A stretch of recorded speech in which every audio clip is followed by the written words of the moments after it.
नमस्कार, मैं हूं देवांजलि मोइत्रा। बिहार में जारी सियासी संग्राम अब धीरे धीरे आखिरी दौर में पहुंच रहा है। 6 दिन बाद यानी 28 अक्टूबर को जहां पहले चरण की वोटिंग होनी है, वहीं इससे पहले सभी पार्टियां घोषणा पत्र जारी करने में लगी हुई।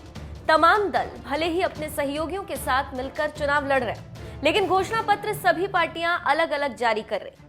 अब तक बीजेपी, जेडीयू, आरजेडी जैसी दिग्गज पार्टियां चुनावी घोषणा पत्र जारी कर चुकी, तो वहीं आरजेडी के साथ चुनाव लड़ रही कांग्रेस ने भी बुधवार को चुनावी वादों से भरा घोषणा पत्र जारी कर दिया।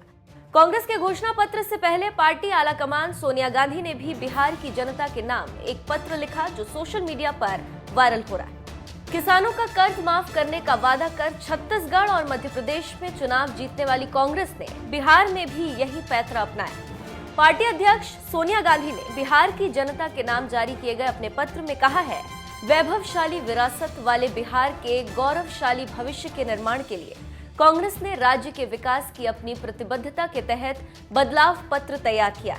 उन्होंने कहा कि बिहार की साख समूचे विश्व में सिर्फ साहित्य, शिक्षा, कला, संस्कृति और संस्कारों से ही नहीं, बल्कि खुददारी और वचनों की प्रतिबद्धता के लिए भी जानी जाती। जनभावनाओं का सम्मान करते हुए ही कांग्रेस ने अपने बदलाव पत्र यानी घोषणा पत्र में किसानों का कर्ज माफ, बिजली बिल हाफ, बेटियों की मुफ्त शिक्षा, इंसाफ, युवाओं को रोजगार और भूमिहीनों को आवास की सुनिश्चितता तय की। यही नहीं, कांग्रेस उद्योगों की तरक्की और मजदूरों को काम के प्रति भी प्रतिबद्ध, दलित, पिछड़े, आदिवासी, अल्पसंख्यक और सामान्य वर्ग के भाइयों के विकास का विश्वास भी इसमें प्रतिबिंबित है।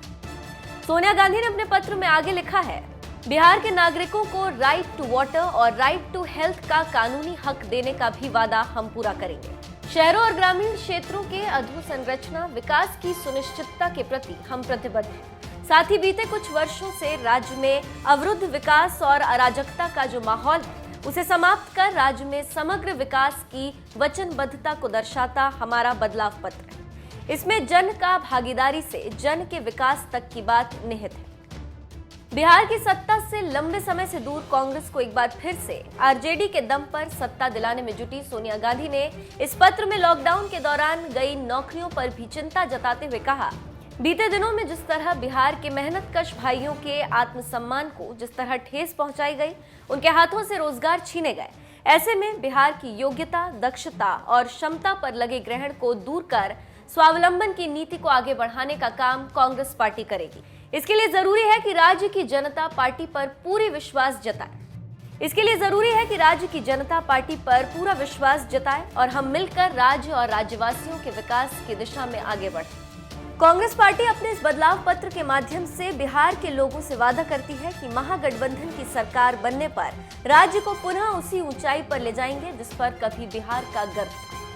बिहार की जनता के नाम लिखे गए सोनिया गांधी के इसी पत्र के बाद कांग्रेस ने अपना घोषणा पत्र भी जारी कर दिया। पार्टी प्रवक्ता रणदीप सुरजेवाला, कांग्रेस नेता शक्ति सिंह गोहिल, राज बब्बर की मौजूदगी में बुधवार को जारी किए गए घोषणा पत्र में कांग्रेस ने वादा किया है कि महागठबंधन अगर सत्ता में आती है तो केजी से लेकर पीजी तक की शिक्षा बेटियों के लिए मुफ्त होगी, जबकि नौकरी मिलने तक हर बेरोजगार को 1500 रुपए बेरोजगारी भत्ता भी दिया जाएगा। जबकि पहली कैबिनेट बैठक में ही 10 लाख नौकरी दिए जाने का फैसला लेने का वादा किया गया। किसानों को रिझाने के लिए कांग्रेस ने ऐलान किया है कि किसानों का कर्ज माफ किया जाएगा और बिजली बिल भी मुफ्त में दी जाएगी। इन बड़े बड़े वादों के भरोसे कांग्रेस को उम्मीद है कि इस बार बिहार की जनता सत्ता की चाबी महागठबंधन को जरूर देगी और साल 2015 के चुनाव में कुछ ही महीनों तक सत्ता का स्वाद चखने वाली कांग्रेस इस बार पूर्ण बहुमत देगी। लेकिन ये भी नहीं भूलना चाहिए कि साल 2015 में आरजेडी और कांग्रेस के साथ नीतीश कुमार का चेहरा था, जो अब एनडीए के साथ है।